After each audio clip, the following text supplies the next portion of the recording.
हाँ जी बेटा जी, अस्सलाम वालेकुम। होप कि आप सब लोग ठीक हो गए इंशाल्लाह। जी बेटे कंफर्मेशन दे दीजिए जल्दी से। By raising your hand, can you listen me clearly? सिर्फ एक स्टूडेंट सुन पा रहे हैं मुझे, Saif Yusuf, Hussain. Okay, thank you बेटा, thank you so much. Let's start lecture of the day. जी बेटे एग्जाम्पल नंबर 4 पे आइए, बुक पे पेज नंबर 164। आप अपनी बुक्स में पेज नंबर 164 पे आइए, एग्जाम्पल नंबर 4। प्रीवियस एग्जाम्पल में बेटे मैंने आपके साथ जॉब अकाउंट्स कैसे बनाते हैं, स्पेसिफिक जॉब्स के अकाउंट्स कैसे बनाते हैं वो डिस्कस किया था। उसमें जर्नल एंट्रीज मैंने आपके एंड पे छोड़ दी हुई थी और मेरा ख्याल है कि आप उसको इजीली कर पाए होंगे। अब जनाब इस क्वेश्चन में जर्नल एंट्रीज की रिवीजन मैं खुद आपको करवा देती हूँ, जो आपके पॉइंट्स मिस हो गए होंगे in practice from example number 3, वो आपकी क्यूरीज रिजॉल्व हो जाएंगी। तो जनाब come to example number 4, page number 164। इसे करते हैं जनाब, ये भी जॉब ऑर्डर कॉस्टिंग से रेलिवेंट है। आज ही के दिन में हम सर्विस कॉस्टिंग को भी डिस्कस कर लेंगे, तो जल्दी से ये एग्जांपल स्टार्ट करते हैं, मेरे साथ रहिएगा। Ahmer and Company is engaged in production of engineering parts. It receives bulk orders from bicycle manufacturers and follow job order costing. जनाब बाईसाइकिल्स बना रहे हैं और उसके लिए उन्होंने जॉब ऑर्डर कॉस्टिंग को फॉलो किया है, क्योंकि ये कस्टमर के ऑर्डर के अकॉर्डिंगली काम कर रहे होंगे। तो जनाब वो कहता है कि 1 जुलाई, हमने जुलाई के मंथ को सॉल्व करना है, जुलाई के मंथ की कॉस्टिंग करनी है। तो 1 जुलाई को आपकी 2 जॉब्स वर इन प्रोग्रेस, मतलब 2 जॉब्स पे ऑलरेडी काम हो रहा था और ड्यूरिंग द ईयर आपने फर्दर 2 जॉब्स पे काम करना शुरू किया। डिटेल्स इनकी है जनाब, 4 जॉब से रेलेवेंट, 4 ऑर्डर से रेलेवेंट आपको इन्फॉर्मेशन दी जा रही है। देखो ए और बी, इनका ओपनिंग वर्क इन प्रोसेस का बैलेंस दिया हुआ है, क्योंकि इन पे ऑलरेडी काम हो रहा था। तो ऑलरेडी काम हो रहा था, 1 जुलाई तक हम इन पे कितनी कॉस्ट लगा चुके थे? ए कॉन्ट्रैक्ट पे 1.4 मिलियन और बी कॉन्ट्रैक्ट पे 2.5 मिलियन। ड्यूरिंग दिस ईयर आपने फर्दर कितनी कॉस्ट चार्ज की है इन जॉब्स पे? जनाब रॉ मटेरियल जितना यूज हुआ वो भी बता दिया हुआ है job wise. Direct labour hours उसकी डिटेल बताई हुई है। लेबर को रेट कितना हम पे कर रहे हैं ए बी सी और डी कॉन्ट्रैक्ट के लिए, वो डिपेंड कर, वो रेट क्यों फ्लक्चुएट कर रहा है इस एग्जांपल में रेट पर आर। पॉसिबल है कि जनाब ए जो ऑर्डर पे वर्कर्स काम कर रहे हैं वो हाईली स्किल्ड हो, उनको ज्यादा रेट पे किया जा रहा है। बाकी ऑर्डर्स पे आपने सेमी स्किल्ड वर्कर्स को हायर किया होगा, उनको रेट कम पे किया जा रहा है। एनी हो, जो रेट उन्होंने जिस जॉब के लिए दिया हुआ है वो हम यूज करेंगे। और यूजली होता ये है कि जनाब सेम ग्रेड ऑफ वर्कर हम ईच जॉब के लिए यूज करते हैं तो रेट सेम होता है। लेकिन रेट सेम हो या उसने अलग से बताया हो, जो बताया होगा हमें वही रेट फॉलो करना है। अब जनाब मटेरियल लेबर की डिटेल देने के बाद वो फर्दर आपको इन्फॉर्मेशन क्या बता रहा है कि factory overhead is applied to the job at ₹10 per our. FOH का रेट उसने खुद बता दिया हुआ है बेटे, ये पर आवर है। तो FOH cost job wise find out करने के लिए क्या करेंगे? जॉब वाइज जो लेबर आवर्स दिए हुए हैं उनसे मल्टीप्लाई करेंगे, जॉब वाइज हमारे पास कॉस्ट आ जाएगी। आफ्टर देन बेटे उसने एक्चुअल फैक्ट्री ओवरहेड कॉस्ट दी हुई है 900,000 की, और अंडर ओवर अप्लाइड का कहता है कि डायरेक्टली आप प्रॉफिट एंड लॉस अकाउंट में ले जाइएगा। ओके जी, नहीं भी बताता तो हमने सीजीएस के प्रॉफिट एंड लॉस अकाउंट में ही अंडर ओवर एब्जॉर्प्शन को ट्रांसफर करना था। अब आउट ऑफ 4 जॉब्स कहते हैं जॉब ए आपकी कंप्लीट हो गई। जो जॉब कंप्लीट हो गई उसकी कॉस्ट हम उस अकाउंट्स डब्ल्यूआईपी अकाउंट से निकालेंगे और उसकी कॉस्ट को फिनिश गुड्स के थ्रू सीजीएस में ले जाएंगे। Job B was completed during the year. Job B भी complete हो गई है, but however about 10% of the goods were rejected during inspection. These were transferred to job C where they will be used after necessary adjustments. तो जनाब हुआ क्या है, 10% goods reject हो गई। इसका मतलब है कि जॉब बी की 100% जो गुड्स कंप्लीट हुई थी 10% रिजेक्टेड थी, इसलिए वो जॉब सी की तरफ ट्रांसफर कर दी गई। जो 90% गुड्स थी वो आपने सेल कर दी। तो 90% कॉस्ट को हम फिनिश गुड्स के थ्रू सीजीएस में ले जाएंगे और 10% की जो कॉस्ट होगी वो आपने जॉब सी को चार्ज कर देनी है। जॉब सी के अकाउंट को चार्ज करने का मतलब है डब्ल्यूआईपीसी के अकाउंट को ये हम चार्ज कर देंगे। रिक्वायरमेंट क्या है? तमाम एंट्रीज को जर्नलाइज करना है। जनाब जितनी भी ट्रांजैक्शंस हुई हैं उन्हें हमें रिकॉर्ड करना है, तो चले जनाब रिकॉर्ड करते हैं। ओपनिंग बैलेंस और क्लोजिंग बैलेंस की हम कोई जर्नल एंट्री पास नहीं करते। During the specific time period further जितनी कॉस्ट हमने चार्ज की होती है, जितनी फर्दर कॉस्ट अप्लाई हुई होती है, उसकी एंट्रीज पास करते हैं। रॉ मटेरियल स्टोर रूम से इश्यू हुआ है और इन स्पेसिफिक जॉब्स पे कितना यूज हुआ है उसकी एंट्री पास करेंगे। रॉ मटेरियल जब यूज होता है, डायरेक्ट मटेरियल यूज हो वो WIP को चार्ज होता है, इनडायरेक्ट मटेरियल यूज हो तो FOH अकाउंट को चार्ज करते हैं। अब जब क्वेश्चन में डायरेक्ट इनडायरेक्ट का नहीं बताया गया हो तो ये सारी की सारी डायरेक्ट मटेरियल कॉस्ट होगी। तो डायरेक्ट मटेरियल कॉस्ट जॉब्स को चार्ज करने की एंट्री हमने क्या पढ़ी हुई है, WIP अकाउंट को डेबिट कर देंगे और बेटे हम मटेरियल अकाउंट को क्रेडिट कर देंगे। अब यहाँ पे क्योंकि जॉब वाइज कॉस्टिंग हो रही है तो जॉब्स जितनी होंगी उतने WIP के अकाउंट्स हम ओपन करेंगे। तो हमारी जर्नल एंट्री क्या बनेगी, देखो WIP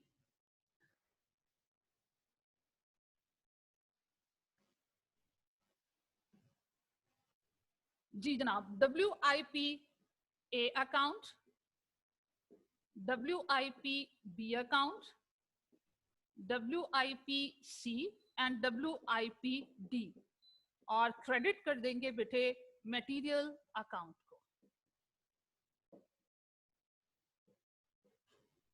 अब देखिए जॉब नंबर A को हमने मटेरियल कॉस्ट कितनी चार्ज की है, A को चार्ज की है 800,000, B को चार्ज की है बेटे 1200,000,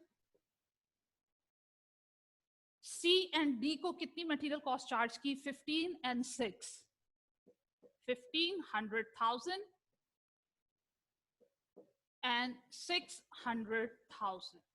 तो जनाब ये टोटल मटेरियल की क्वांटिटी स्टोर रूम से इश्यू हुई है, तो स्टोर रूम में मटेरियल की क्वांटिटी टोटल कितने से कम हो गई होगी, हम इन्हें एड अप करेंगे। तो जनाब 8 + 12 आपके पास 20 + 15 35 + 6, तो जनाब टोटल 4100,000 का मटेरियल इश्यू हुआ है। आउट ऑफ 4100,000 इतने 100,000 का मटेरियल स्पेसिफिक जॉब को चार्ज किया है। तो जनाब पहली एंट्री हमने पास कर दी, हमने मटेरियल कॉस्ट स्पेसिफिक जॉब्स को चार्ज कर दी।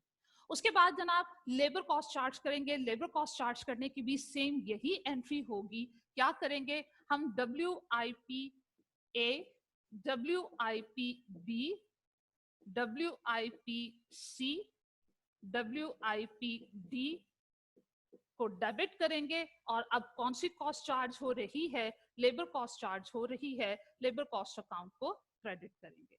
अब कितनी कितनी चार्ज हो रही है उसने जॉब वाइज आपको आवर्स भी बताए हुए हैं, रेट भी बताए हुए हैं, तो हम मल्टीप्लाई करेंगे। जैसे देखो जॉब ए के लिए कितने आवर्स यूज हुए हैं, लेबर आवर्स यूज हुए हैं 20,000 और पर आवर रेट कितना आपने पे करना है 20, मल्टीप्लाई किया तो जॉब ए को जो लेबर कॉस्ट चार्ज हुई वो 400,000 है। इसी तरह ऑनवर्ड जॉब्स का हम फाइंड आउट कर लेंगे। 30,000 मल्टीप्लाइड बाय रेट जो कि है इस जॉब के लिए 18, तो ये बेटे मेरे पास है 5,40,000।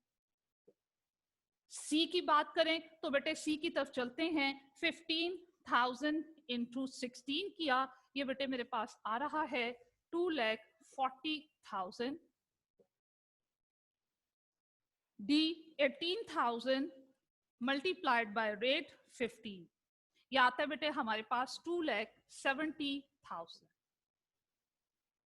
अच्छा अब देखें एडअप करते हैं जनाब, 400 + 540 + 240 + 270, ये मेरे पास आता है बेटे 1,450,000।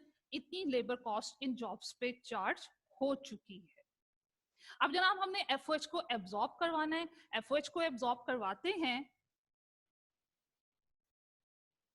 FOH को एब्जॉर्ब करवाने की हमारे पास एंट्री क्या होगी,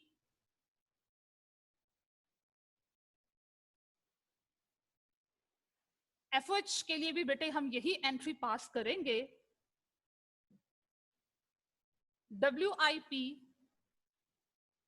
for A, WIP for B, WIP C, WIP of D to FOH account। अब जनाब FOH कितना चार्ज करना है हमें, उसके लिए देखें उसने रेट बताया हुआ है पर लेबर आर, आपने 10 का रेट चार्ज करना है तो लेबर आवर्स को 10 से मल्टीप्लाई करते जाएंगे, जॉब वाइज हमारी एफओएच चार्ज होती जाएगी, एब्जॉर्ब होती जाएगी।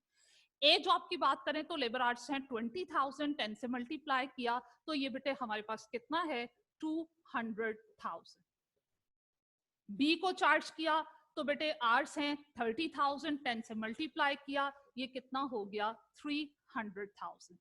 सी के आर्स देखो 15 एंड 18 मतलब 1,50,000 एंड 1,80,000।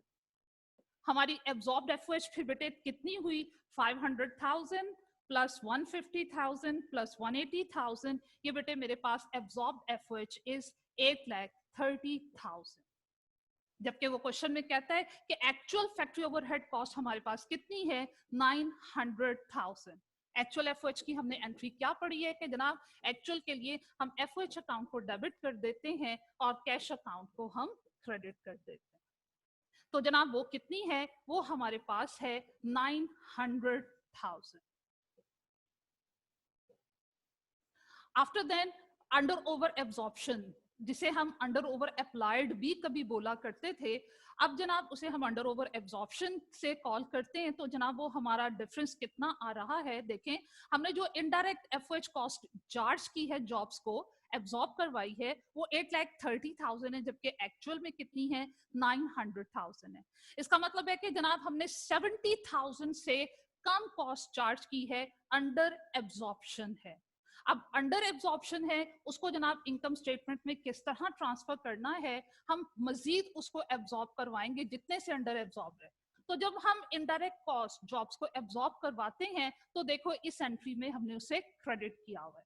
अंडर एब्जॉर्ब का मतलब है कि मजीद क्रेडिट कर दीजिए, लीजिए मजीद क्रेडिट कर दिया कितने से 70,000 से।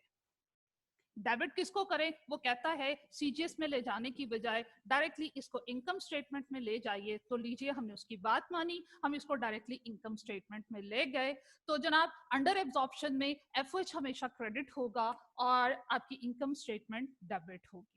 ओवर एब्जॉर्प्शन में ये एंट्री रिवर्स हो जाएगी। ओवर एब्जॉर्प्शन का मतलब है कि जनाब आपने जॉब्स को जब इनडायरेक्ट कॉस्ट एफओएच चार्ज की है ज्यादा क्रेडिट कर दिया है, जब ज्यादा क्रेडिट कर दिया ओवर एब्जॉर्प्शन में तो हम उसे डेबिट कर दिया करते हैं।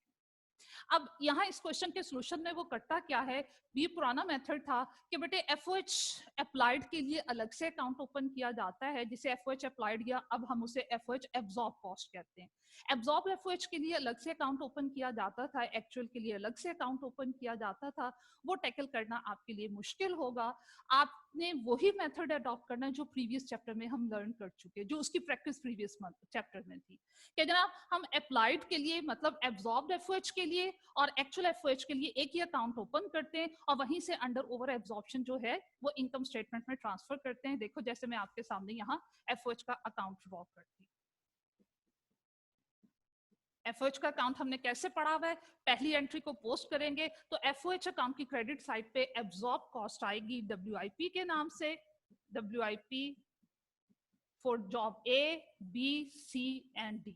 ए को इनडायरेक्ट कॉस्ट हमने चार्ज की है, एब्जॉर्ब करवाई है, चार्ज करने का मतलब 2 लाख, बी जॉब को 300,000, सी जॉब को बेटे 1,50,000 और आपकी जो डी जॉब है इसको हमने चार्ज किया है 1,80,000। और एक्चुअल एफओएच को पोस्ट करें तो जनाब एक्चुअल एफओएच इसकी डेबिट साइड पे आएगी, वो कैश के नाम से कितनी है 900,000 है। जनाब समअप किया टोटल आया मेरे पास 900,000 और जो डिफरेंस है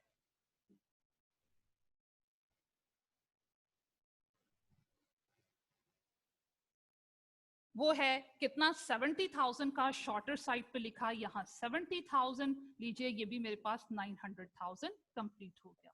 और ये जो 70,000 का डिफरेंस है ये हमने किस में ट्रांसफर किया, इनकम स्टेटमेंट में। आफ्टर देन जॉब ए कह रहा है कि जनाब आपकी कंप्लीट हो गई। जॉब ए को कंप्लीट अगर हो गई है तो जॉब ए पे अब तक जितनी कॉस्ट चार्ज हो चुकी है वो, क्योंकि जॉब कंप्लीट हो गई, उसकी कॉस्ट डब्ल्यूआईपी के अकाउंट से निकालिए और फिनिश गुड्स के अकाउंट में ट्रांसफर कर दीजिए। अब जनाब जॉब ए को अब तक हम कितनी कॉस्ट चार्ज कर चुके हैं, या तो हम जॉब ए का अकाउंट बना लेंगे, कैसे, जिस तरह हमने कल डिस्कस किया, अदरवाइज हम उसको यूं वर्बली भी कैलकुलेट कर सकते हैं। जरा क्वेश्चन में देखिए, ओपनिंग वर्क इन प्रोसेस में बताया जा रहा है कि जॉब ए पे ऑलरेडी कितनी कॉस्ट चार्ज हो चुकी थी, 1400,000, और ड्यूरिंग दिस ईयर आपने फर्दर कितनी कॉस्ट चार्ज की, ये आपके सामने तमाम एंट्रीज हैं। वहां से देख लेते हैं कि जॉब ए को मटेरियल कॉस्ट कितनी चार्ज हुई, उसमें ऐड कर देते हैं लेबर कॉस्ट, उसमें ऐड कर देते हैं एफओएच कॉस्ट।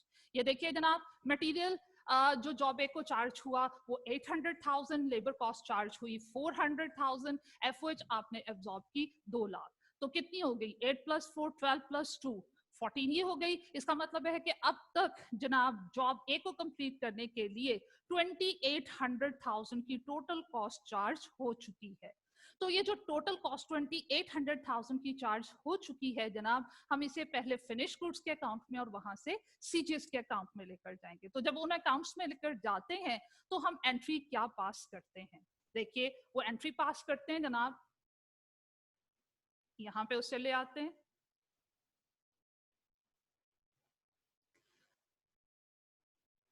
चले मैं साथ में आपको प्रैक्टिस पर्पस के लिए जॉब ए का WIP अकाउंट बनवा देती हूँ। ये हमने कल डिस्कस किया था, ये फिर से बन जाएगा। देखो इसका ब्रॉड डाउन बैलेंस हमारे पास कितना है, ऑलरेडी इस जॉब पे जो कॉस्ट चार्ज हो चुकी है 1400,000। यहां से जनाब बाकी अमाउंट्स लेते हैं। मटेरियल कॉस्ट कितनी चार्ज की, 800,000। लेबर कॉस्ट कितनी चार्ज की जनाब, 400,000। और एफओएच की कॉस्ट कितनी चार्ज की थी हमने, 200,000। तो जनाब टोटल कॉस्ट चार्ज हुई, 14 + 14 किया 2800,000। अब 2800,000 की कॉस्ट अब तक इस जॉब को चार्ज हो चुकी है। ये हम कॉस्ट कहाँ ले जाएंगे, फिनिश गुड्स के अकाउंट में, और वहां से इसको लेके जाएंगे सीजीएस में। तो ये कॉस्ट जनाब फिनिश गुड्स के अकाउंट में ट्रांसफर हो रही है। एंट्री क्या पास करेंगे, जब जॉब्स कंप्लीट हो जाती हैं उनकी कॉस्ट WIP के अकाउंट से निकलती है, फिनिश गुड्स के अकाउंट में जाती है। तो एंट्री क्या होगी, मैं फिनिश गुड्स अकाउंट को डेबिट कर दूंगी और WIP ऑफ जॉब ए ये जनाब क्रेडिट हो जाएगा, कितने से, 2800,000 से।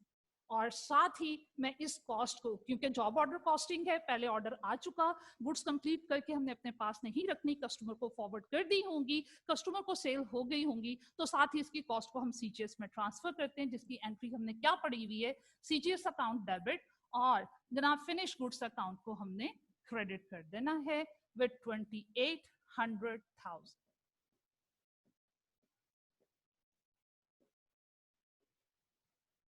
ये जनाब हमारे पास कंप्लीट हुआ जॉब ए का अकाउंट और उसकी कॉस्ट सीजीएस अकाउंट में ट्रांसफर हुई। फिर उसके बाद कहता है कि जनाब जॉब बी भी आपकी कंप्लीट हो गई भी है। अगर वो कंप्लीट हो गई भी है, उसकी भी कॉस्ट इसी तरह हम कैलकुलेट करेंगे, या तो उसका अकाउंट बना लीजिए या वैसे ही वर्बली उसको कैलकुलेट कर लीजिए, एंट्री से अमाउंट्स को पिक कर लीजिए।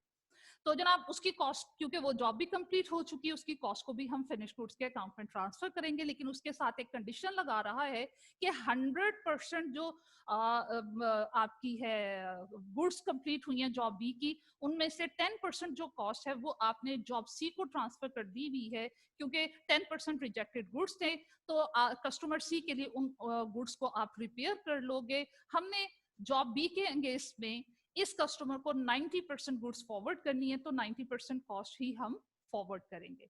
अब देखो उसके लिए मैं क्या करूंगी, चलिए हम जॉब बी का अकाउंट बनाते हैं।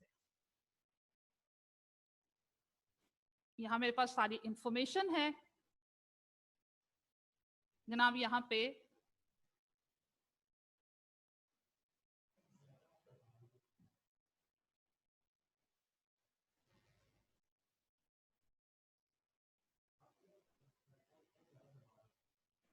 ठीक है।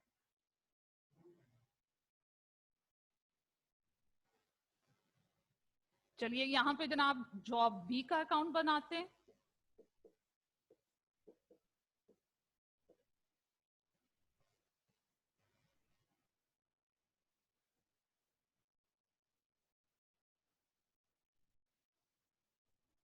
जॉब बी WIP, अब जनाब इसका ब्रॉड डाउन,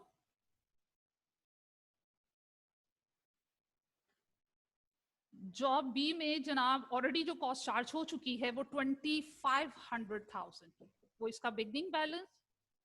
और जनाब इस ईयर में हमने मटेरियल, लेबर और एफओएच कॉस्ट कितनी चार्ज की, जर्नल एंट्री से मैं अमाउंट लूंगी। तो जनाब जॉब बी को मटेरियल कॉस्ट चार्ज हुई है 1200,000, लेबर कॉस्ट जनाब चार्ज हुई है 5,40,000, और जॉब बी को जो एफओएच कॉस्ट हमने चार्ज की थी वो लेबर आवर्स के अकॉर्डिंगली 30,000 इंटू 10, 300,000।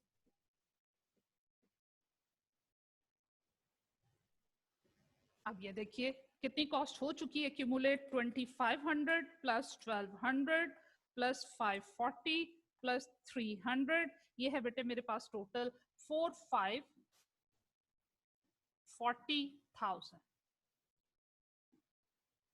अब देखें 4,40,000, 100% गुड्स पे इतनी कॉस्ट चार्ज की। अब इसमें से 10% कॉस्ट जो है वो हम क्या करें, जॉब सी की तरफ ट्रांसफर करें। कैसे ट्रांसफर करेंगे, एक जॉब की कॉस्ट को या एक जॉब के यूनिट्स को जब दूसरे जॉब की तरफ ट्रांसफर करते हैं, फिजिकल यूनिट्स के साथ साथ उनकी कॉस्ट भी मूव करती है। हमने फिजिकल मूवमेंट्स नहीं, उनकी कॉस्ट को, उनकी मॉनेटरी वैल्यूज का जो ट्रांसफर हो रहा है वो जर्नल एंट्रीज में रिकॉर्ड करना है। तो जनाब हम जॉब बी की 10% यूनिट्स जो हैं वो जॉब सी की तरफ ट्रांसफर करें, तो बेटे उसको जर्नलाइज कैसे करेंगे, उसका तरीका ये होता है कि जहां से देखो, एक मेथड मैंने आपको कॉस्ट फ्लो प्रोडक्शन में एक मेथड बताया था कि जनाब जिस अकाउंट से कॉस्ट आ रही होती है उसका बैलेंस कम हो रहा होता है, उसे क्रेडिट कर दें, जहां कॉस्ट जा रही है उसको डेबिट कर दें, उसका बैलेंस बढ़ रहा होता है। तो जनाब जब हम जॉब्स की बात करें, एक जॉब से दूसरी जॉब की तरफ कॉस्ट ट्रांसफर हो रही है, तो इसका मतलब एक जॉब के WIP अकाउंट से दूसरी जॉब के WIP अकाउंट की तरफ कॉस्ट ट्रांसफर हो रही है। तो मैंने क्या करना है, WIPC की तरफ कॉस्ट जा रही है, इसका बैलेंस बढ़ेगा, WIPC को मैं डेबिट कर दूंगी, और जहां से कॉस्ट आ रही है, जॉब बी से कॉस्ट आ रही है, उसके WIP अकाउंट को क्रेडिट कर दूंगी। कितने परसेंट जनाब, 10%। वो हमारे पास कितना बनेगा, 454,000। अब जनाब इसको अगर पोस्ट करें इसके अकाउंट में, तो हम क्या करेंगे, WIPC यहाँ क्रेडिट हो जाएगा 454,000 से, और जो 90% कॉस्ट है जनाब, वो गुड्स आपकी कंप्लीट होके कस्टमर को फॉरवर्ड हुई है, वो फिनिश गुड्स के थ्रू हम CGS में ले जाएंगे। तो जनाब वो 90% कॉस्ट मेरे पास कितनी बनती है, वो बनती है जनाब 40,86,000। अब इसकी जर्नल एंट्री पास करते हैं जनाब।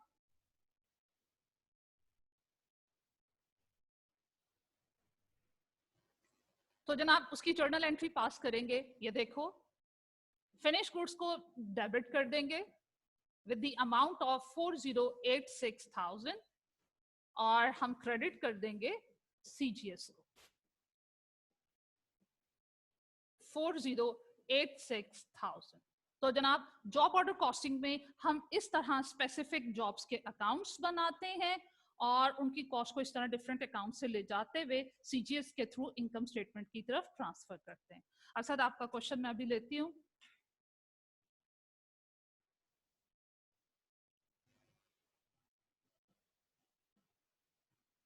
जी असद। मैम इसको कंबाइन एंट्री नहीं कर सकते? कंबाइन भी कर सकते हैं, मैं आपके तो आसानी के लिए इसको अलग अलग कर रही हूँ, कंबाइन कर लो। ठीक हो गया। ठीक है, और कोई क्वेश्चन? और मैम ऊपर हाँ जी। एक और पीछे क्वेश्चन था, जो हमने ना एफओएच अंडर अब्जॉर्प्शन की एंट्री रिक्वेस्ट की थी, जो हमने इनकम स्टेटमेंट डाली जाके 70,000। मैम क्या हम WIP में डेबिट कर दें उससे, किसको डेबिट कर दे? WIP को? बिल्कुल भी नहीं। हम जो बेटे प्रीवियस क्वेश्चन में भी मैंने एक बात आपसे डिस्कस की थी कि अंडर ओवर एब्जॉर्प्शन की एडजस्टमेंट कंपनी वाइज ओवरऑल जब स्टेटमेंट बनाते हैं वहां करते हैं, अंडर ओवर एब्जॉर्प्शन की एडजस्टमेंट हम जॉब वाइज या यूनिट वाइज या प्रोडक्ट वाइज नहीं करते। हम ठीक हो गया। हमेशा ऑर्डर को जो इनडायरेक्ट कॉस्ट चार्ज करेंगे वो हमेशा एब्जॉर्ब वाली होगी, एक्चुअल में कितनी हुई और वो उसकी एंट्री जो है वो देखो, एक्चुअल में एफओएच की एंट्री मैंने पास किया, एफओएच कंट्रोल अकाउंट को डेबिट किया, कैश को क्रेडिट किया, वहां किसी भी स्पेसिफिक जॉब को मैंने ये एक्चुअल इनडायरेक्ट कॉस्ट चार्ज नहीं की। तो एक्चुअल में जितने इनडायरेक्ट एक्सपेंसेस होते हैं वो कंपनी ने ओवरऑल रिकॉर्ड करने होते हैं, अंडर ओवर एब्जॉर्प्शन भी ओवरऑल रिकॉर्ड होती है। ठीक हो गया मैम। ठीक हो गया, और कोई क्वेश्चन बेटे? No ma'am. चले अच्छा जनाब, ये तो बेटे हमारे पास था job and batch costing. Batch costing भी सेम ऐसे ही है, उसकी एंट्रीज भी सेम ऐसे ही होती हैं। सिर्फ फर्क क्या होता है, एंड में वो क्या करता है, जब हमारे पास सीजीएस की कॉस्ट आ जाती है वो टोटल यूनिट्स की होती है, और बैच कॉस्टिंग में एक ऑर्डर में एक से ज्यादा यूनिट्स होते हैं। वो मैक्सिमम आपसे क्या पूछ सकते हैं, एक यूनिट की कॉस्ट निकालें, टोटल कॉस्ट आपके पास आ चुकी होगी, जितने नंबर ऑफ यूनिट्स आपने सेल किए उनसे डिवाइड कर दो, आपके पास कॉस्ट पर यूनिट आ जाएगी। मैक्सिमम वो आपसे ये रिक्वायर करता है, तो कोई डिफरेंस नहीं है, इसलिए वो अलग से बैच कॉस्टिंग असेस नहीं करता। अब हम बात करते हैं सर्विस कॉस्टिंग की। बेटे कॉस्टिंग सिस्टम के इंट्रोडक्शन में मैंने आपके साथ डिस्कस किया था कि बेटे जैसा काम करने का स्टाइल होता है वैसा ही हम कॉस्टिंग सिस्टम डिजाइन करते हैं। अब आपका मैन्युफैक्चर यूनिट्स प्रोड्यूस करके बेचता है, उसके लिए हम प्रोसेस कॉस्टिंग का सिस्टम अलग से डिजाइन करते हैं। अगर वो तमाम कस्टमर के लिए आइडेंटिकल यूनिट्स प्रोड्यूस कर रहा है तो वहां प्रोसेस कॉस्टिंग। लेकिन अगर मैन्युफैक्चरिंग कस्टमर ओरिएंटेड हो रही है वहां जॉब एंड बैच कॉस्टिंग। लेकिन जहां तक बात है ट्रेडिंग ऑर्गेनाइजेशन, वहां काम करने का स्टाइल डिफरेंट है, वहां कॉस्टिंग अलग होती है। जहां पे उसका कंस्ट्रक्शन का काम हो रहा है वहां का कॉस्टिंग सिस्टम डिफरेंट होगा, क्योंकि वहां काम करने का स्टाइल डिफरेंट है। वहां मैन्युफैक्चरिंग तो हो रही है लेकिन with in your production department, with in factory नहीं हो रही, बल्कि आप साइट पे जाके कस्टमर की लोकेशन पे जाके वहां पे ये काम कर रहे होते हैं। तो सिंपल इज दैट, जहां जैसा काम करने का स्टाइल होता है वहां वैसा कॉस्टिंग सिस्टम हम डिजाइन कर लेते हैं। अब सर्विस ऑर्गेनाइजेशंस की बात करेंगे, गुड्स में डील ही नहीं करते। सर्विस ऑर्गेनाइजेशन का आपके मैन्युफैक्चरर और आपके ट्रेडर से बहुत ज्यादा डिफरेंस होता है। तो जनाब उनके लिए हम totally different costing system design करते हैं, लेकिन कॉस्टिंग सिस्टम के वेरी कर जाने से कंफ्यूज नहीं होना। देखो ये जितने भी कॉस्टिंग सिस्टम है, यहाँ हम कर क्या रहे हैं, हम कॉस्ट को पाइल अप करें, कॉस्ट को एक्यूमुलेट करें। कॉस्ट तीन ही, उसके प्रोडक्शन कॉस्ट के तीन ही element, material, labour and effort. Accumulate करने का तरीका मुख्तलिफ है, यहाँ पे हमने जॉब वाइज उसको एक्यूमुलेट किया, कस्टमर के ऑर्डर वाइज। सर्विस ऑर्गेनाइजेशन में हम कॉस्ट को एक्यूमुलेट करते हैं सर्विस वाइज। अब सर्विस ऑर्गेनाइजेशन में जो सर्विसेज रेंडर की जाती हैं उसमें भी मोस्टली ये होता है कि जनाब पहले ऑर्डर आता है, उसके ऑर्डर के अकॉर्डिंगली हम सर्विसेज रेंडर करते हैं। खैर उसमें बहुत सारे और डिफरेंसेस भी हैं, हम पहले उन डिफरेंसेस को डिस्कस करते हैं, फिर इसके कॉस्टिंग सिस्टम की तरफ चलेंगे। पहला मेजर डिफरेंस तो ये है कि बेटे आपका जो मैन्युफैक्चरर है और ट्रेडर है उसका जो प्रोडक्ट है वो टेंजिबल है, चीजें दिखती हैं, महसूस होती हैं, उनकी टेंजिबल एग्जिस्टेंस होती है, फिजिकल एग्जिस्टेंस होती है। सर्विस ऑर्गेनाइजेशन, कॉलेजेस हैं, हॉस्पिटल्स हैं, रिक्रिएशन क्लब्स हैं, तो जनाब इनके जो प्रोडक्ट हैं, सर्विस इनका जो प्रोडक्ट है वो इंटेंजिबल है। मैं आपको लेक्चर दे प्रोवाइड कर रही हूँ, आप सुन रहे हो, मैं अपनी सर्विस आपको रेंडर कर रही हूँ, मेरा लेक्चर जो है ये इंटेंजिबल है, you can listen, you can feel, लेकिन सी एंड टच नहीं है। पहला डिफरेंस है कि जनाब सर्विस ऑर्गेनाइजेशन का जो प्रोडक्ट है वो इंटेंजिबल है। दूसरा है इनसेपरेबिलिटी। इनसेपरेबिलिटी क्या होता है, देखो आपके मैन्युफैक्चरर में और ट्रेडिंग ऑर्गेनाइजेशन में गुड्स पहले प्रोड्यूस होती हैं, फिर स्टोर करते हैं, फिर वो सेल होती हैं, चाहे उस सेल के केस में ऑर्डर पहले से आया हो या ना आया हो। हमारे यहाँ जहाँ गुड्स में डील किया जा रहा है वहां पे production and consumption and sale, उसमें टाइम गैप है, वो सेम टाइम में नहीं होती। While in case of service organization, same time में सर्विसेज रेंडर भी हो रही हैं, आप रिसीव भी कर रहे हो, मैं लेक्चर सेम टाइम में दे रही हूँ, आप उसके इसमें उस लेक्चर को ले भी रहे हो, रिसीव भी कर रहे हो, बेनिफिट ले रहे हो। तो जनाब प्रोडक्शन भी सेम टाइम में हो रही है, उसकी कंजम्पशन भी सेम टाइम में हो रही है। तो सर्विसेज के एंगेज में हम सर्विसेज को स्टोर नहीं कर पाते। नेक्स्ट में डिफरेंस आता है वेरिएबिलिटी का। बेटे जो गुड्स है वो आइडेंटिकल होती हैं, ठीक है, जितनी भी गुड्स होती हैं, चाहे आप पहले कस्टमर का ऑर्डर लेते हो, बाद में यूनिट्स उनको प्रोड्यूस करके देते हो, कस्टमर ने आपको 100 यूनिट बनाने के लिए कहा, पहले ऑर्डर दे दिया, 100 यूनिट्स उन्होंने कहा बना दीजिए, वो 100 यूनिट्स आइडेंटिकल हो। या फिर ऑर्डर नहीं मिला, हमने वैसे ही 100 यूनिट्स प्रोड्यूस किए, वो भी आइडेंटिकल थे। While in case of service organisation जितनी भी सर्विसेज रेंडर की जा रही हैं, अगर इवन एक पर्सन भी रेंडर कर रहा है वो सेम क्वालिटी का नहीं होगा, क्योंकि सर्विसेज जो रेंडर की जा रही है उन पे बहुत सारे फैक्टर्स जो हैं वो इफेक्ट उनका ये होता है। जैसे अब अगर आपको लेक्चर दिया जा रहा है वो डेली बेसिस पे सेम क्वालिटी का नहीं है, कभी नेट का इशू आ गया, कभी टीचर को हेडेक का इशू है, कभी आपके एंड पे नेट का इशू आ गया, कभी सो गए, कभी खुद की तबीयत ठीक नहीं है, कोई और इश्यूज आ गए, आप उसको प्रॉपरली रिसीव नहीं कर सके या हमारी तरफ से प्रॉपरली आपको की तरफ कम्युनिकेट नहीं हो सका। तो बहुत सारे फैक्टर्स होते हैं जिनकी वजह से चाहे एक ही पर्सन सर्विस क्यों ना रेंडर कर रहा हो वो वेरिएबिलिटी आ जाती। अब उसके बाद है पेरिशेबिलिटी। पेरिशेबिलिटी क्या चीज होती है कि देखो, जिस तरह मैंने बात की इंसेपरेबिलिटी की बात की है कि सेम टाइम में सर्विस की प्रोडक्शन भी हो रही है, कंजम्पशन भी हो रही है। सर्विसेज में अगर ऐसा है तो हम सेम टाइम में प्रोडक्शन एंड कंजम्पशन कर रहे हैं, इसका मतलब सर्विसेज को हम स्टोर नहीं कर सकते, वो पेरिशेबल नहीं होती। फिर उसके अलावा डिफरेंस है जनाब लैक ऑफ ऑनरशिप का। जब आप टेंजिबल प्रोडक्ट्स में डील कर रहे हो, आपने चीज बनाई या खरीदी, बेच दी, पहले वो आपकी थी, आपकी ऑनरशिप में थी, जब आपने बेच दी तो जनाब वो उसकी ऑनरशिप भी ट्रांसफर हो जाती है। While in case of service organization, services आपको रेंडर की जा रही हैं, तो जनाब ये मेरा इंटेलेक्चुअल वर्क जो है, जो मेरा इंटेलेक्चुअल लेक्चर है, ये इस पे ऑनरशिप मेरा ही रहेगा, चाहे आपने इसके एंगेज में इसकी सर्विसेज के बेनिफिट को रिसीव कर लिया हुआ है, ऑनरशिप कभी भी ट्रांसफर नहीं होती। तो जनाब इन रीजंस की वजह से, और फिर इसकी वजह से एक इफेक्ट और होता है बेटे, आपका जो मैन्युफैक्चरर है और ट्रेडर है, उसकी टोटल कॉस्ट का मेजर पोर्शन जो है वो प्रोडक्शन कॉस्ट होती है, और प्रोडक्शन कॉस्ट का भी मेजर पोर्शन वेरिएबल कॉस्ट होती है। While in case of service organisation कोई प्रोडक्शन कॉस्ट तो है ही नहीं है, तो जनाब बल्कि है क्या, मोस्टली सर्विस ऑर्गेनाइजेशन की जो कॉस्ट है वो इनडायरेक्ट होती है, और उसका बिहेवियर भी वेरिएबल नहीं बल्कि फिक्स्ड होता है। अब आपका जो मैन्युफैक्चरर है और आपका जो ट्रेडर है, उसकी कॉस्ट किस पे डिपेंड करी, प्रोडक्शन कॉस्ट किस पे डिपेंड करी, यूनिट्स पे डिपेंड करी। सर्विस ऑर्गेनाइजेशन में सर्विस ऑर्गेनाइजेशन की कॉस्ट किस पे डिपेंड कर रही है, वो किसी एक सिंगल यूनिट पे डिपेंड नहीं करती, मैनी फैक्टर्स पे डिपेंड करती है। अब वो मैं जैसे कॉलेज की एग्जांपल दी है, लेक्चर की एग्जांपल दी है, तो जनाब मेरी लेक्चर कॉस्ट कितनी है, ये बहुत सारे फैक्टर्स पे डिपेंड कर रही है।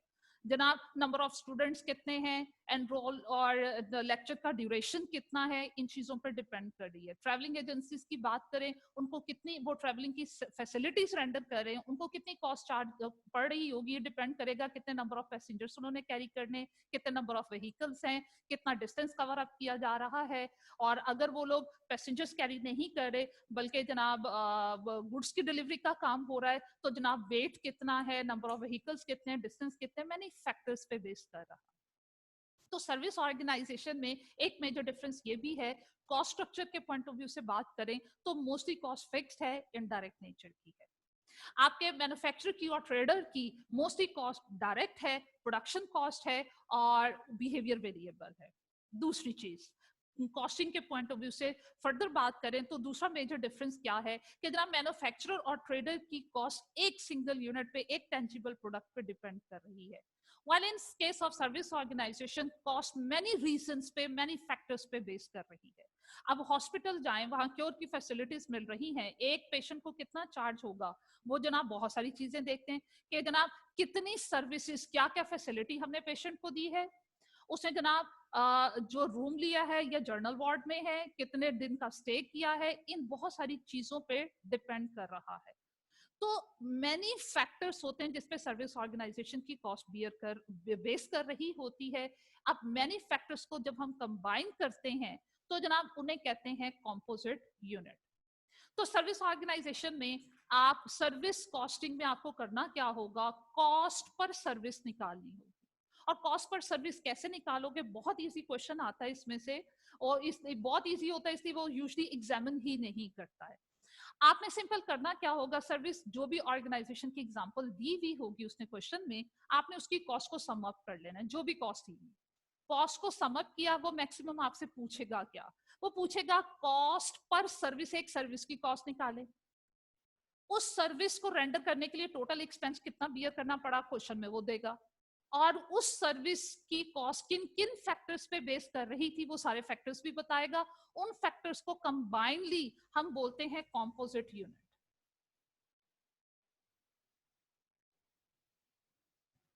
कॉम्पोजिट आपने यूनिट जो है ये फाइंड आउट करना, जो कि प्रोडक्ट होगा मैनी फैक्टर्स का। आपने कॉस्ट पर सर्विस कैसे फाइंड आउट करनी होगी, आप यूं फाइंड आउट करोगे, जो भी डिफरेंट तरह की कॉस्ट दी हुई है उसको सम अप कर लोगे, कॉस्ट का किया टोटल, और उसे कॉम्पोजिट यूनिट से डिवाइड कर दोगे। अब देखिए उसके लिए एक एग्जांपल लीजिए, एक एग्जांपल लेते हैं, come to page number 168। Books में पेज नंबर 168 पे एग्जांपल नंबर 5 को डिस्कस करते हैं।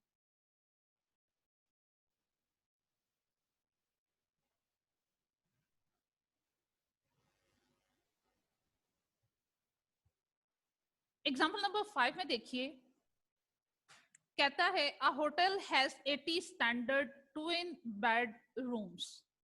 डबल बेड के 80 रूम्स हैं होटल में, and the hotel is fully occupied for each of the 350 days in each year that it is open. पूरे साल में जनाब वो 350 डेज अपनी सर्विसेज रेंडर करते हैं और उनके पास 80 रूम्स हैं और सब में डबल बेड्स लगे हुए हैं। ओके जी। Total cost of running the hotel each year is 3.36 million. उस होटल की टोटल कॉस्ट आपको बता दी।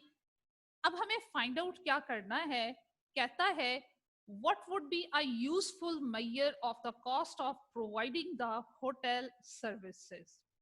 हम जब जनाब जाते हैं तो होटल्स बुक करवाते हैं तो हमें कितनी कॉस्ट पड़ेगी, ये किस चीज पे डिपेंड करेगा कि हमने कितने नंबर ऑफ रूम्स ऑक्यूपाई किए, कितने नंबर ऑफ रूम्स रेंट पे लिए, नंबर ऑफ बेड्स कितने थे और हमारा स्टे कितने नाइट्स का था। इन चीजों पे डिपेंड करता है। तो ये तमाम फैक्टर्स हम कंबाइन करेंगे, ये कॉम्पोजिट यूनिट बनेंगे। अब इसीलिए वो क्वेश्चन में कहता है a useful unit cost is the cost per room and per day. हमने कितने नंबर ऑफ रूम्स ऑक्यूपाई किए होंगे इस पे डिपेंड करेगा और हमारा स्टे कितना होगा, कितने डेज का, उस पर डिपेंड करेगा। तो इसका मतलब है कि जनाब यहाँ पे एक सर्विस की कॉस्ट फाइंड आउट करने के लिए क्या करेंगे, जो कॉस्ट होगी, पर का मतलब होता है डिवाइड करें। तो जो कॉस्ट है 3.36 मिलियन की, पर का मतलब है इसे नंबर ऑफ रूम से भी डिवाइड कीजिए। नंबर ऑफ रूम्स कितने हैं 80, और उसके बाद फिर से पर दिया हुआ है और नंबर ऑफ डेज पे भी डिवाइड कीजिए और नंबर ऑफ डेज कितने हैं 350। तो जनाब उस पर डिवाइड करोगे तो एक सर्विस की 1 डे पर रूम आपके पास कॉस्ट आ जाएगी। देखो उसको क्या करना है, total cost given in the question is 3,360,000। इसे कॉम्पोजिट यूनिट से डिवाइड कीजिए। कॉम्पोजिट यूनिट उसने कहा है किस किस को लीजिए, नंबर ऑफ रूम्स को भी लीजिए और नंबर ऑफ डेज को भी लीजिए। नंबर ऑफ रूम्स कितने हैं 80 और नंबर ऑफ डेज कितने हैं 350। तो दोनों फैक्टर्स का प्रोडक्ट ले लिया, मल्टीपल ले लिया, मेरे पास कॉम्पोजिट यूनिट आ जाएगा। टोटल कॉस्ट से डिवाइड किया तो जनाब मेरे पास cost per room per day, cost per service आ जाएगी। तो सर्विस कॉस्टिंग में सिंपल हम ये काम करते हैं। चाहो तो अलग अलग कर लो। देखो 3,360,000, इसको पहले मल्टीप्लाई कर लेते हैं। 80 मल्टीप्लाइड बाय 350 किया, ये बेटे मेरे पास आता है 28,000। 3,360,000 डिवाइडेड बाय 28,000 किया, ये मेरे पास जनाब कॉस्ट आ रही है ₹120 पर सर्विस। या फिर हम इसको यूं भी कर सकते हैं जनाब 3,360,000, पहले इसको एक फैक्टर से डिवाइड किया, डिवाइडेड बाय 80 किया 42,000, फिर इसे दूसरे फैक्टर से बाद में डिवाइड कर दिया। दूसरा फैक्टर था जनाब पर डे, तो नंबर ऑफ डेज से डिवाइड किया 350। जब भी आपके पास देखो आता है ₹120 पर सर्विस। तो जनाब ये आपके पास सर्विस कॉस्टिंग है। इसी तरह इसकी एग्जांपल 6 को देख लीजिएगा। जॉब बेस्ड सर्विस कॉस्टिंग बहुत ही इजी चैप्टर है, उसकी डिस्कशन कंप्लीट हुई। कल से इसकी प्रैक्टिस स्टार्ट करेंगे। अब तक कोई क्वेश्चन है वो जल्दी से रेज कर दीजिए, फिर मैं आपके साथ क्वेश्चन डिस्कस करके आपको असाइनमेंट में कुछ दे दूं। Faiza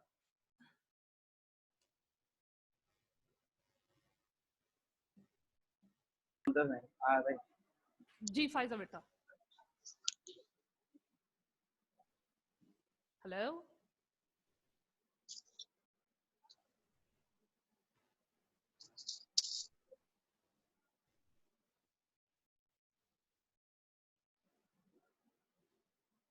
yes ma'am. फायजा दोबारा से हैंड रेज करो।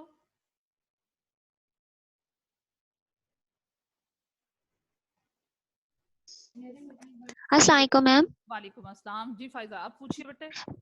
मैम आपने जो लास्ट क्वेश्चन करवाया है मैम उसकी लास्ट एंट्री देखिएगा प्लीज। अच्छा वेट करो बेटे। This one finish goods to CGS. Ma'am जी मैम ये फिनिश गुड्स टू WIP नहीं आएगा? हाँ वो एंट्री भी आएगी उसके ठीक है, इसको करेक्ट कर लें बेटे। WIPC और बाद में फिनिश गुड्स में खेल लें, ये तो बात पहले भी हुई हुई है। मैम और एक और बात मैम, आपने लास्ट लेक्चर से क्वेश्चन था मैम, आपने कहा था कि जो हम जो कॉन्ट्रैक्ट प्राइस से हम ग्रॉस प्रॉफिट निकालते हैं मैम वो एस्टिमेटेड होता है मैम, लेकिन कुछ जॉब वाइज कॉन्ट्रैक्ट है, होते जो हैं। जॉब वाइज होता है, क्योंकि जॉब जी को मैम हम जॉब वो एफओएच जो कॉस्ट चार्ज करते हैं वो एक्चुअल नहीं, एस्टिमेटेड एब्जॉर्ब्ड होती है। जी मैम लेकिन मेरा क्वेश्चन ये है कि कुछ जॉब्स होती हैं वो जो गिवन पीरियड के अंदर जो हमारी मंथ होता है मैम उसमें कंप्लीट हो जाती हैं। हाँ बिल्कुल। मैम इन दैट केस तो हमें एक्चुअल कॉस्ट सारा पता होगा, तो मैम फिर हम उसके अंदर लेकिन अंडर वो और over job absorb. No doubt Faiza वो करंट मंथ में ही स्टार्ट हुई। प्रीवियस जो कल वाली एग्जांपल में एक मेरा ख्याल लास्ट कॉन्ट्रैक्ट था जो जी मैम। जून या जी मैम जुलाई का जो मंथ जून है। में शुरू हुआ था, हाँ जून में स्टार्ट हुआ था, जून में खत्म हो गया था लेकिन जब जून में मैम हमने उसके स्टार्ट किया, अंदर। उसको स्टार्ट करने से पहले हमने निगोशिएट किया, कॉन्ट्रैक्ट को फाइनलाइज किया विद कस्टमर। जब निगोशिएशन हो रही थी तब अभी काम शुरू नहीं हुआ था। एट दैट टाइम ही हमने अपने कस्टमर से प्राइस फाइनलाइज कर ली थी कि ठीक है हम आपके ऑर्डर पे काम करेंगे लेकिन हम आपसे ये चार्ज करेंगे प्राइस। तो एट दैट मैम टाइम ही हमने फाइनलाइज कर ली थी, काम करने से शुरू करने से पहले। मैम दैट मींस के कॉन्ट्रैक्ट स्टार्ट होने से पहले हम ये सारी वर्किंग करते पहले हैं। बेटे जब कस्टमर ओरिएंटेड होकर हम काम करते हैं ना, कस्टमर के स्पेसिफिकेशन के अकॉर्डिंगली काम करते हैं, पहले ऑर्डर लेते हैं बाद में काम करते हैं। तो जब ऑर्डर ले रहे हैं, चीजों को फाइनलाइज करें, वहीं पे सेल प्राइस निगोशिएट हो जाती है बिफोर। देखो ना, अब एक कस्टमर मेरे से बहस किए जा रहा है कि जनाब मुझे पता है कि मैं काम स्टार्ट कर लूंगी, बाद में कस्टमर भाग जाए, मुझे मेरी मर्जी की प्राइस ना दे। जनाब हमारा खर्चा 1 लाख का हुआ था, हमने उससे 1,20,000 चार्ज करना था, 20,000 का प्रॉफिट मार्जिन रखना था। अब हमने पहले काम कर लिया, कस्टमर ने कहा मैंने नहीं देना भाई 1,20,000, मैं तो 1 लाख दूंगा। अब हम परेशान होंगे कि भाई ये क्या बात हुई, हमारी तो कॉस्ट ही कवर हो रही है, हम ब्रेक इवन पे आ रहे हैं, ना प्रॉफिट ना लॉस। तो इन चीजों को अवॉइड करने के लिए हम करते क्या है, स्टार्ट में ही काम शुरू करने से पहले जब हम कस्टमर ओरिएंटेड होकर काम करें, कस्टमर से पहले सारी चीजें फाइनलाइज हो जाती है। ठीक है और जब मैम, हम थैंक यू उनसे मैम। प्राइस, जब बेटे और उनसे प्राइस फाइनलाइज हो रही होती है, वो प्राइस एस्टिमेटेड सेल प्राइस हमने जो पहले निकाली होती है वो कॉस्ट की बेस पे ही होती है। ठीक हो गया मैम, मुझे अब समझ आ गई, thank you ma'am. You welcome बेटा। अच्छा अब बेटे एक काम करते हैं जनाब, अभी हमारे पास कुछ टाइम है तो कॉम्प्रिहेंसिव एग्जांपल की डिस्कशन की तरफ चलते हैं। और वो क्वेश्चन फिर आपको असाइनमेंट में देंगे। तो चलिए जनाब, कॉम्प्रिहेंसिव एग्जांपल नंबर 1 की डिस्कशन करती हूँ, और जनाब डिस्कशन के बाद ये क्वेश्चन आपके एंड पे छोड़ दिया जाएगा, आपने इसे खुद सॉल्व करना है। RI Limited is engaged in the manufacturing of spare parts for industrial machines. RIL receive bulk orders from its customers and follow job order costing. Following data उसने दिया हुआ है जनाब for the month of February. Size of the job order, इस job में size का मतलब है कि जॉब ये बेसिकली बैच कॉस्टिंग है, क्योंकि एक यूनिट नहीं एक से ज्यादा है, लेकिन खैर job and batch costing same है। तो जनाब उसको उसने जॉब नंबर जो असाइन किया है, कोड नंबर असाइन किया है, पहली जॉब को वो F01 और दूसरी जॉब को F02। हमने पहले कस्टमर के ऑर्डर में 5400 यूनिट प्रोड्यूस करके देने हैं, दूसरे ऑर्डर में 3600 यूनिट प्रोड्यूस करने, और इस पे अब तक लेबर आवर्स यूज्ड कितने हो चुके हैं। ए ऑर्डर 1 ऑर्डर पे और सेकंड ऑर्डर पे उसने लेबर आवर्स भी बताए हुए और उनका स्पेसिफिक रेट भी बताया हुआ है। अब जनाब लेबर कॉस्ट की डिटेल हमारे पास यहां से आ जाएगी, हम लेबर आवर्स को रेट से मल्टीप्लाई करेंगे, इन जॉब्स को लेबर कॉस्ट हम चार्ज कर देंगे। Each unit of both jobs require 24 kgs of raw material at $40. Purchase price of 40 was ₹30 per kg. ये कुछ गड़बड़ है यहाँ पे। मटेरियल की बात करें, ये S40 दिया हुआ है जनाब। चलें एनी हाउ, एक यूनिट बनाने के लिए each unit of both job required 24 kgs of raw material. अब एक यूनिट बनाने के लिए 24 kgs चाहिए, तो जॉब नंबर 1 के लिए हमें टोटल कितने kgs रिक्वायर्ड होंगे, नंबर ऑफ यूनिट से मल्टीप्लाई करेंगे। 5400 यूनिट्स हैं, एक यूनिट बनाने के लिए बेटे 24 kgs चाहिए, तो 5400 यूनिट्स के लिए जो टोटल केजीस हमें रिक्वायर होंगे वो 1,29,600 रिक्वायर होंगे। और रेट कितना है जनाब, अगर ये उन्होंने सही दिया हुआ है, अब वो एस लिख दिया हुआ है, उसको डॉलर का साइन अगर मैं लिखूं तो जनाब वो कहता है वो हमारे पास 40 है, तो फिर ये हमारे पास कॉस्ट आती है मटेरियल की कॉस्ट फॉर दिस जॉब 5184,000। और आगे वो लिखता है परचेज प्राइस ऑफ S40। अच्छा, नो बेटा, रेट है ₹30। S40 जो है वो रॉ मटेरियल का कोड है, रॉ मटेरियल का कोड है, रॉ मटेरियल की कैटेगरी बता रहा है S40। तो it means 24 into 5400 into rate है 30, ये मेरे पास कॉस्ट आती है 3,888,000। तो जनाब हमने किस तरह जॉब नंबर 1 की मटेरियल कॉस्ट फाइंड आउट करेंगे। मटेरियल जॉब नंबर 1 के 5400 यूनिट्स बनाने, एक यूनिट बनाने के लिए 24 केजीस चाहिए, 24 से मल्टीप्लाई करोगे टोटल केजीस आ जाएंगे। और वो रॉ मटेरियल जो यूज करना है वो कौन सा है, रॉ मटेरियल का नाम है S40, और ये जो S40 रॉ मटेरियल है पर केजी उसका रेट है ₹30। तो रेट से मल्टीप्लाई करेंगे हमारे पास जॉब वाइज मटेरियल कॉस्ट आ जाएगी। इसी तरह जॉब नंबर 2 की निकालेंगे 3600 into 24 into 30। Inventory of S40 at the beginning and at the end of the month, this one. Raw material का बिगनिंग और एंडिंग बैलेंस बताया हुआ है बेटे। ये रॉ मटेरियल का बिगनिंग बैलेंस डेबिट साइड पे, क्लोजिंग बैलेंस क्रेडिट साइड पे, और जितना रॉ मटेरियल इन जॉब्स पे यूज हो चुका होगा वो WIP में के अकाउंट में डेबिट होगा, जॉब्स के अकाउंट में डेबिट, लेकिन मटेरियल के अकाउंट में क्रेडिट होगा। Wages were paid on 28th February 2018. Income tax withheld from the wages amounted to 500,000, which would be deposited in government treasury in the following month. Next month में हमने क्या करना है, 500,000 का टैक्स डिडक्ट करना है, गवर्नमेंट को पे करना है। बेटे देखो, जब लेबर कॉस्ट की हम बात करते हैं, मेरे पास टोटल लेबर कॉस्ट किस तरह आएगी। जॉब नंबर 1 देखो 27,500 आवर्स हैं और रेट है 360। लेबर कॉस्ट मेरे पास आ रही है पहली जॉब की 9.9, बेटे एक मिनट होल्ड कीजिएगा।